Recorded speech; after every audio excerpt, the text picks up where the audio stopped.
Hello, hello, and welcome to my thought on this very, very hot Thursday. Very hot Thursday. Today, I've been thinking about the power of the mind because everybody feels so vulnerable right now that, my God, you can touch a doorknob and next thing you know, you're liable to be dead. Um, and I think it's important to realize the power of our minds. Um, so I'm going to tell you a story about the power of my mind. I'm not particularly strong. I'm not very spiritual. I'm not very tough, but I really love living, and I don't like having to depend on others. In July of it would have been 2000. It would have been 2012.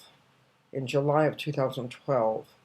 Um, I was getting ready to go to the Edinburgh Festival, and it was going to be one of the best festivals of my life because I always put myself 2 months ahead of my birthday, so it would have been celebrating my 80th birthday, and there was going to be several parties for me, um, and Bill Smith had promised that he would produce a show for me, and I'd never had a producer before.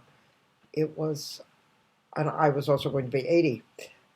So it was an immensely exciting time. And this is in the middle of July. And I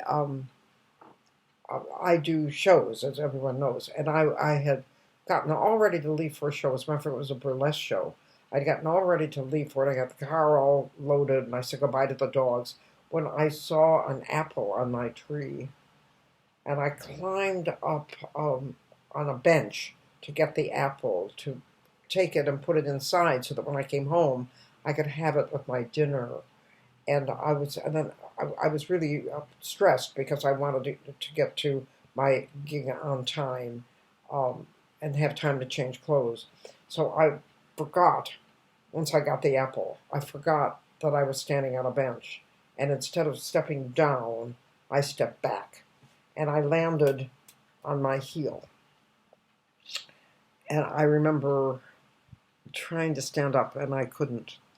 But San Francisco has very mild weather, and so my front door was open, and I dragged myself into the house, and I managed to get up on the chair, um, and call the only number that I remembered. And I always laugh at that because the only number that I knew by heart was the dog sitter. His name is Leo McCardle, and I called him, and as if it was a miracle, he was available. And he came over and he literally carried me into the hospital, into A&E, at San Mateo County Hospital, or whatever it's called there. And they did an X-ray, and I was really in a lot of pain. I was and worried because I was missing my gig, and I was missing. It looked like I wasn't going to be too well for the trip. I was really worried to death. Um, and I said to the doctor was a darling doctor. I remember he was telling me jokes and taking my mind off the pain. And he did. He did a beautiful job. And I said to him, you're going to have to do something to fix this because I'm leaving in 2 weeks for Scotland. And he didn't say anything. He just said, we have a room for you here tonight. And I said, I can't stay. I have 2 dogs. And I also have a gig tonight. And he said, lady, you can't stand. And if you've ever broken a limb, you'll know how discombobulated you are. And I couldn't stand. So they put me there, and Leo, of course, went home and took care of the dogs. He was absolutely a prince. And the next morning at 6 o'clock, this jolly man came in with my X-ray. It was at 6 in the morning, and he said he looked at me and he looked at the X-ray and he said, a woman like you, this at your age, you'll never walk again. And I looked at him. I thought, I just was picking an apple. And I said to the nurse who was standing there with me, I think you better get me another doctor. That was so rude of me, but I just did. I said, I want to talk to someone else. And she did. She got me a doctor named Dr. Kim, and he was absolutely lovely. And he said to me, well, he said, when you go to Edinburgh, I'm going to put a cast on your foot. But when you go to Edinburgh, we'll have to change the cast because of the air pressure in the plane. And I'm thinking, oh, you wonderful man, you're going to let me go to Edinburgh because I'd been there with a broken shoulder. I could do anything in Edinburgh. Once I got there, I knew I'd be fine. And he said to me, but you destroyed your Achilles tendon. And if you have surgery now, we might be able to save the heel and you might be able to walk. But if you don't, you'll probably limp for the rest of your life. So I missed the Edinburgh Festival. And he did surgery, and he did a miracle. And I always say I got a steel plate and 3 screws I didn't even enjoy. But I was absolutely determined that I was going to be able to walk. And it was a very rocky time. I'm not strong enough for crutches. So I got a scooter with my knee, and I was alone in my house. Because what Leo did, which was unbelievably kind, was he drove the dogs to, I had 4 of them at the time, and he drove the dogs to a breeder who had given me 2 of the dogs, the 2 Pomeranians, and she took care of all 4 dogs while I couldn't walk them. And so I was alone in the house. My friend Patty, who is a lovely, lovely woman, offered to take me home when they let me out of the hospital.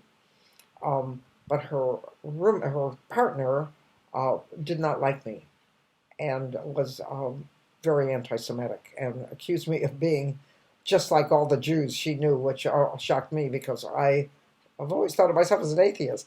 But so I did not have any care. Ordinarily, if I hadn't thought that Patty was going to take me, I would have been able to stay in a nursing facility for the next couple of weeks because I was alone.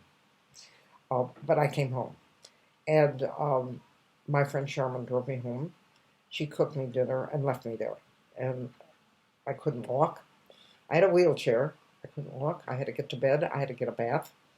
And thanks to Leo and thanks to many people who helped me, I was able to get through the next 6 to 8 weeks. This was the middle of July. And I did my exercises. And in the beginning, the insurance covered someone coming over to bathe me. But she came to bathe me a couple of times, and I decided, no, I'm going to do this myself. And thanks to Leo, we rigged a chair next to the bathtub and a chair in the bathtub so I could go from one to the other and I could bathe at night. And I took care of myself. But I did those exercises. And by October, I had a gig in Moscow, thanks to a lovely man named Vladimir Yakovlev. And I went there, and I was wearing high heels with that heel. And I was not limping.